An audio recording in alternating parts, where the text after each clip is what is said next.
In today's video, I'm going to show you how to outline an image in canva.com. So first things you need to going on Canva. You can see I already doing this work on Canva. It's perfectly. So first things I delete this image, then going here the lots of image free stock. So just here you need to background remove first. So just click on background remove.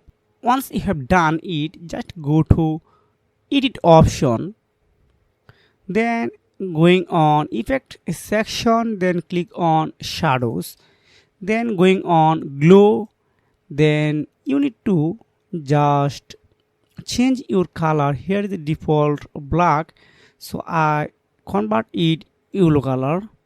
You can see it's already working nice. So again go here, then shadows. Okay, so just intensity, then size. Okay, you can see it's working really good. So this is a method you can outline an image in canva.com. If you have found this video helpful for you, make sure like and subscribe this channel. See you again, take care, goodbye.